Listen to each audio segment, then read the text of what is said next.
কোথায় ছিল সেই বাতামাইল স্কুলটা, যেখানে শিক্ষা পশ্চাৎ বললে কোনো কিছু ছিল না। বাদামি স্কুলে টাকারই লোভসান ছিল, লোভ ছিল খুব বেশি। শিক্ষা শিক্ষাতে আছে, মাস্টার কোনো দিন ক্লাসে আসে বলেনি এই শিক্ষাটা গ্রহণ করো, এই সাহিত্য বা প্রবন্ধ নিয়ে পড়াশোনা করো, গল্পের বই দিচ্ছি পড়াশোনা করো, আমি তোমাদের বোর্ডে লিখে দিচ্ছি বা লেখা করো। সবসময় তো টিচার রুম তো ক্লাসে আসে না, তাদের আড্ডাখানা হচ্ছে, তাদের হলো ঘর, তাদের হলো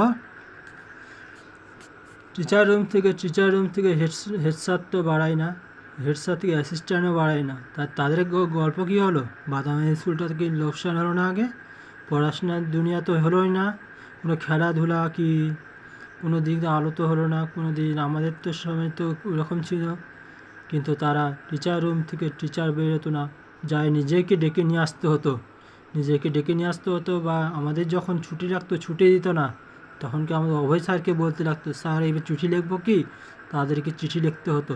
অভয় স্যারকে আমি ঘরেতে 2000 চিরকুট দিয়েছিলাম, অভয় স্যার বলছে হ্যাঁ থ্যাংক ইউ, তুমি এবার সইটা করো, কেমন লাগে।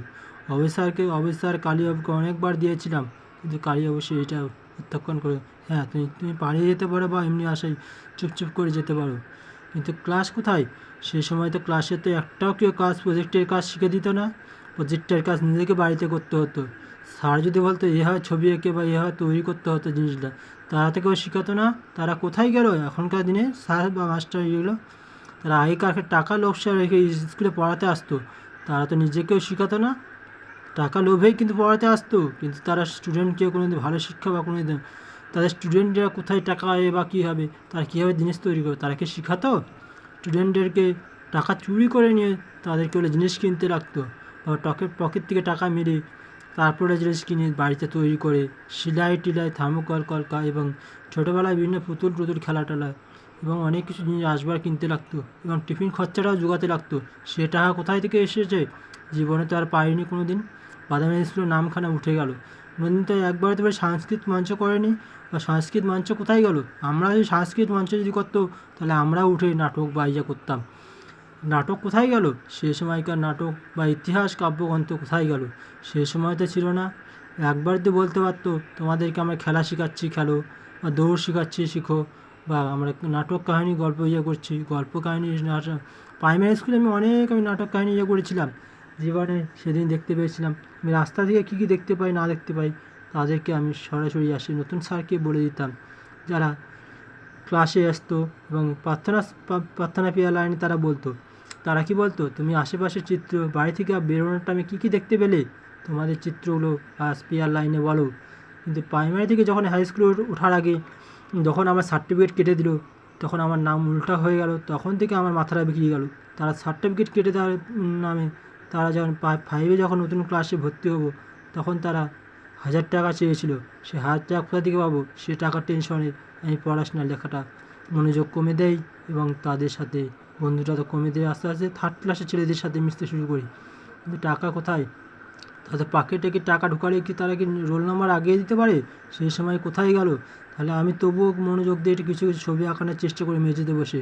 তারা কোথায় গেল সেই সময়কার চিত্র? পকেটে টাকা ঢুকালে কি তারা কি রোল নাম্বার এগিয়ে গেলে কি তার পড়াশোনা ভালো হয়? কিন্তু তখন থেকে আমি একটা প্রাইভেট পড়েই সবসময় বাড়িতে আমি ইয়ে করতাম, চেষ্টা করতাম। কিন্তু পরিশ্রম করে আসেও আমি একটু কিছু পড়াশোনা করি, কিন্তু আমার হাতে লেখা বাঁ হাতে, লেফট হাত, রাইট হাত না। যতদূর সম্ভব ইংরেজি লেখার চেষ্টা করি, কিন্তু ইংরেজি স্যার হাফ ইঞ্চি গ্যাপ না দিয়ে লিখে গেছি, সেই নাম্বার দেয়নি। কিন্তু কোথায় সেই দিনকার লেখাপড়া আর এই দিনকার লেখাপড়া? কোথায় শেখার বাস্তব? মাস্টারমশাই কোথায়? হেড স্যার কোথায়? তাই আমি সাইকেল নিয়ে ঘুরতাম বলে হেড স্যার আমাদের কাশিরাম দাস অনেকবার বলেছে, তুই সাইকেল নিয়ে কেন ঘুরিস? তুই কি শিক্ষকতা জগৎ? মাধ্যমিকে একবার যখন উঠলাম, তখন মাধ্যমিকে আমি খিচুড়ি খাইনি, ঘরে বসে খিচুড়ি খেয়ে সন্দেশ টন্দেশ করে আমি খাইনি, বন্ধুবান্ধবদের 7 ক্লাস বন্ধুদের সাথে আমি ঘুরতে গেলাম। মাস্টার আমাকে মাইন্ডে নিয়ে বাবাকে বলে, তোমার ছেলে এরকম সাইকেল নিয়ে ভোগ করে ঘোরা বেড়ায় কেন আমাকে দেখে? তারা কোথায় গেল? আমার প্রকৃতির দৃশ্য দেখে আমরা অনেক কিছু চিনি বা ইয়ে করি, কিন্তু স্কুলে তা শিখতে পারিনি। অনেক কিছু পারিপার্শ্বিক বাজারে গেলেও বা আমার বাড়ির আশপাশ গেলেও এবং বন্ধুবান্ধব আত্মীয় স্বজনের কাছে গেলেও অনেক কিছু শিখতে পারি। তারা কোথায় আজ? আমরা কোথায়? সেদিনকার লেখাপড়া এই দিনকার লেখাপড়া। আমরা যখন প্রাইমারিতে ছিলাম সবাই আমার শুনে শুনে লিখতো বা দেখে দেখে আমি যখন পিচবোর্ড উল্টে রাখতাম পিচবোর্ড সিধা করে নিয়ে লিখে রাখতো দাড়ি কমা কোলন দাড়ি কোথায় গিয়েছিল। তারা দাড়ি কমা কোলন সব মনে রাখতে পারতো। তারা ওটার জন্য নকল টুকলি নিয়ে যেত, সেই টুকলি দেখে দেখে করতো দাড়ি কোনটা কেমন জিনিসটা, কমা কোনটা, প্রশ্নবোধক কোনটা, ডবল কোলন কোনটা। তারা কি টুকলি কি পিচবোর্ডে নিয়ে নিয়ে দেখেনি? আমি তো পিচবোর্ড খুলে দেখিনি।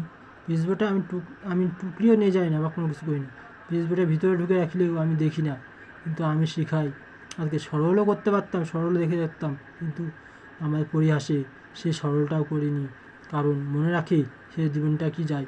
তারা আমার পাশে মেয়ে মানুষ হয়ে আমার পিচবোর্ডের দিকে দেখে দিয়ে করে ইশারা দিয়ে দেখে করিস না, সরলটা আমি করব।